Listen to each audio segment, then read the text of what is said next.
Kata orang, Indonesia adalah sejengkal tanah surga dengan banyak titipan anugerah ciptaan Tuhan. Dengan alam yang indah, udara yang sangat bersih, dan juga Gemaripah Loh Jinawi. Tapi mungkin itu dulu. Coba lihat foto ini. Pemandangan di era urban, udara yang tidak layak kita hirup. Siapa yang salah? Kita. Ya, kita. Lantas kita hanya bisa duduk diam, meratapi kehancuran bumi. Bukan hanya manusia, makhluk hidup lain akan terancam punah. Dan inilah rumah kita sekarang. Lantas, bagaimana seharusnya rupa rumah masa depan?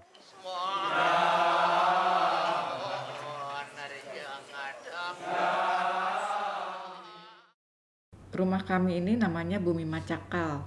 Macakal itu asalnya dari bahasa Sunda, artinya self-sufficient atau mandiri ya. Dengan kata mandiri itu, visi kami adalah ingin mandiri dalam 4 hal yang merupakan kebutuhan primer manusia. Jadi dalam hal air, pangan, energi, dan pengelolaan sampah. Kami ingin agar rumah ini mempunyai desain yang berkelanjutan, jadi bisa berlaku sepanjang zaman. Jadi walaupun nanti kami sudah tidak ada, orang-orang yang menempati sesudahnya itu masih bisa memanfaatkannya. Nah, menurut kami desain yang berkelanjutan itu adalah yang harus punya manfaat yang besar selain untuk penghuninya, tapi juga untuk komunitas masyarakat di sekelilingnya dan juga untuk lingkungan hidup sekitarnya.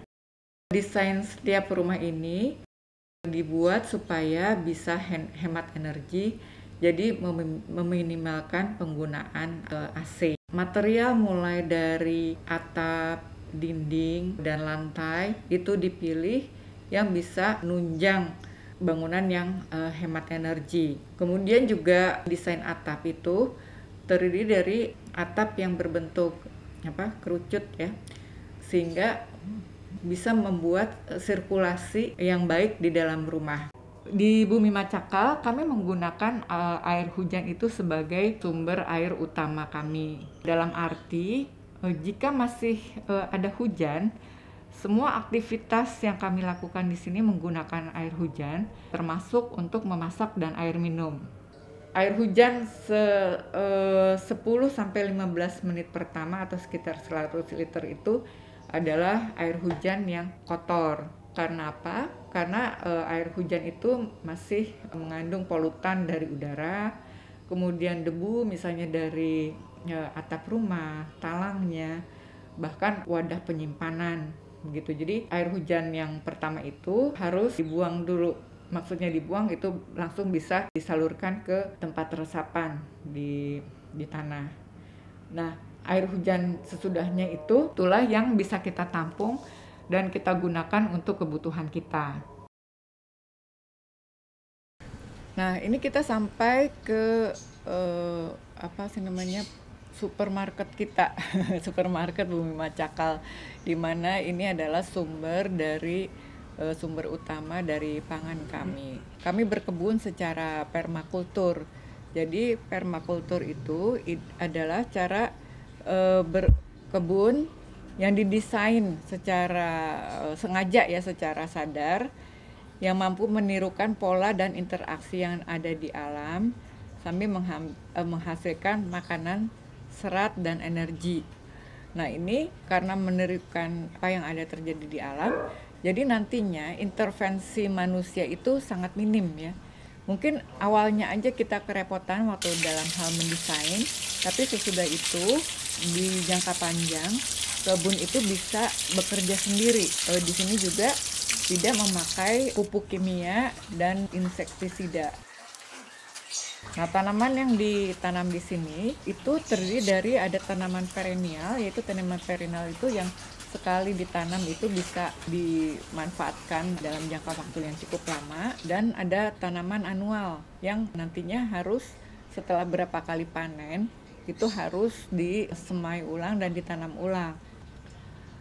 Nah, selain kebun permaculture dengan bedengan-bedengan ini, Kami juga menanam tanaman dalam pot dengan sistem wicking ya. Jadi di bawahnya kami menaruh ember-ember yang bisa menangkap air.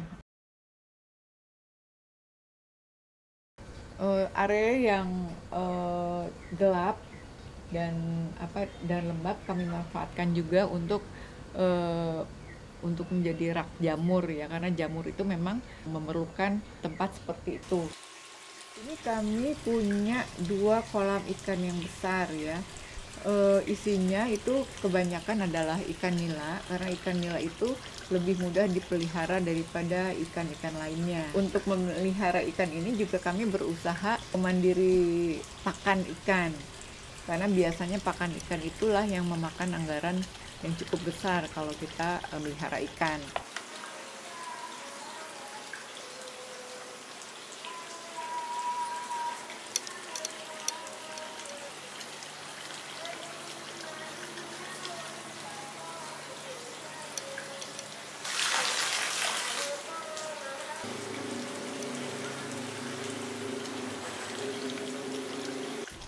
Untuk kebutuhan energi di sini kami memasang solar panel.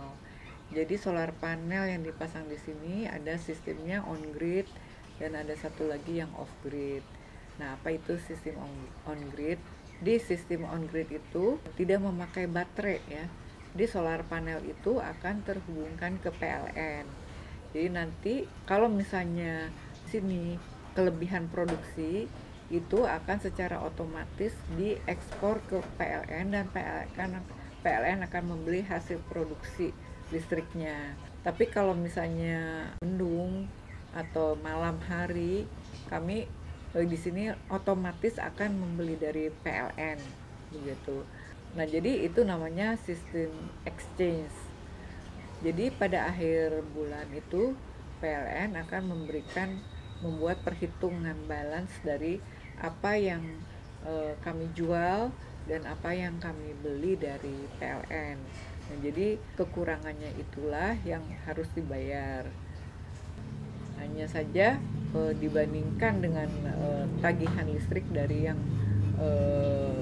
tidak memasang solar panel, ini memang cukup signifikan ya ininya perbedaannya. Nah, selain pemasangan solar panel, kami juga menggunakan beberapa alat yang memakai sinar matahari secara langsung, tidak tersambung ke PLN. Jadi ada lampu tenaga surya, kemudian mencoba beberapa eksperimen ya, seperti lampu gravitasi. Jadi menggunakan gravitasi untuk menyalakan lampu, itu juga tidak tersambung ke listrik. Kemudian ada pot in pot, kulkas tanpa listrik. Jadi itu hanya menggunakan pasir yang diairi, jadi bejana dari tanah liat yang menggunakan pasir, membuat makanan bisa lebih dingin gitu ya.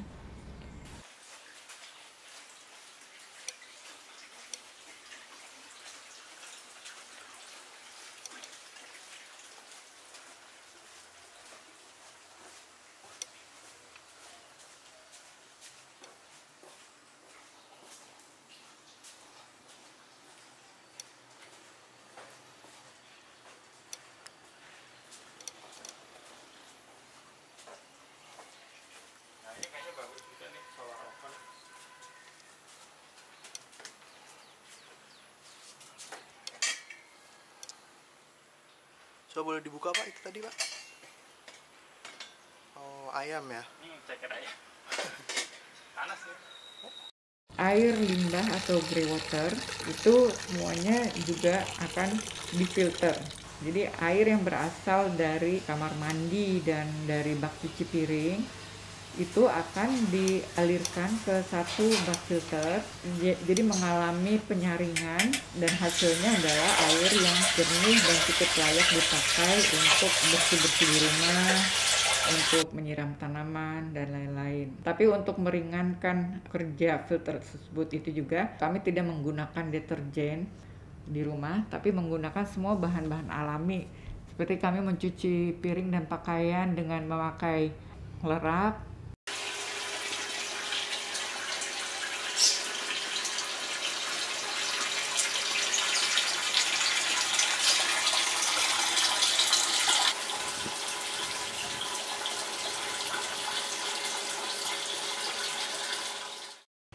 Di Bumi Macakal kami berusaha mengurangi jumlah sampah yang masuk ke rumah kami.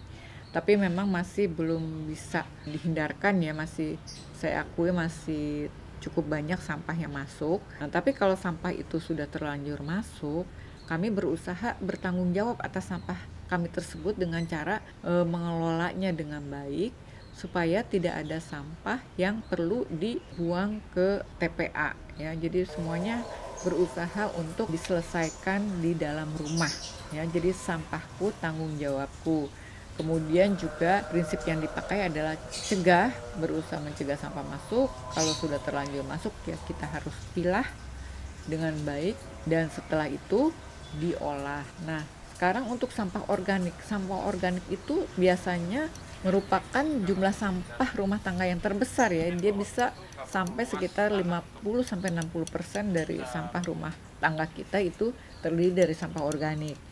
Nah, jadi sampah organik itu jangan sampai keluar rumah ya, apalagi dalam keadaan tercampur. Karena kalau misalnya sudah dalam keadaan tercampur, itulah yang bisa menyebabkan pembentukan gas-gas yang bisa merusak ozon ya, dan sampah itu pun menjadi rusak. Jadi tadinya ada sampah yang masih punya nilai ekonomis, karena sudah tercampur rusak, jadi tidak bisa diapa-apakan lagi. Nah, untuk sampah organik bagaimana caranya? Jadi yang pertama ini kami punya ya, yang terutama adalah untuk pakan maggot. Nah, karena memang maggot itu memakan sampah organik dengan cepat, dan itu juga maggot itu kami butuhkan juga untuk ternak kami begitu ya. Kemudian biasanya yang diberikan ke maggot adalah sisa makanan yang sudah masak. Kemudian sampah kebun itu diberikan sebagai seperti daun-daunan dan yang lain itu diberikan kepada ternak atau dikomposkan dengan cara masuk ke lubang resapan biopori atau sistem lazy kompos malas. Jadi ditumpuk aja begitu, nanti lama-lama dengan maksudnya dia akan terurai sendiri menjadi kompos begitu. Kemudian ada sampah kulit buah. Kulit buah itu kami fermentasi menjadi ekoenzim. Biji dan kulit buah yang keras yang tidak bisa masuk ekoenzim dikeringkan. Itu biasanya kami keringkan memakai solar oven supaya tidak perlu energi lagi gitu ya. Dan digiling. Itu bisa menjadi suplemen atau menjadi seperti teh, kopi begitu. Nah, setelah sampah organik selesai urusannya, sekarang ada sampah anorganik. Nah, sampah anorganik itu yang terdiri dari plastik, kertas, kardus, kaleng, beling, dan banyak sekali macamnya ya. Yang masih mempunyai nilai ekonomi itu kami kirim ke bank sampah atau acara sedekah sampah, atau mungkin ada pemulung yang lewat di sini gitu, itu bisa kami berikan juga supaya masih bermanfaat gitu ya. Nah, sampah yang tidak mempunyai nilai ekonomi seperti misalnya serpihan plastik, sachet, kemudian sampah lakban itu dimanfaatkan untuk membuat ekobrik. Kemudian sampah lakban itu dipadatkan untuk menjadi dudukan kursi.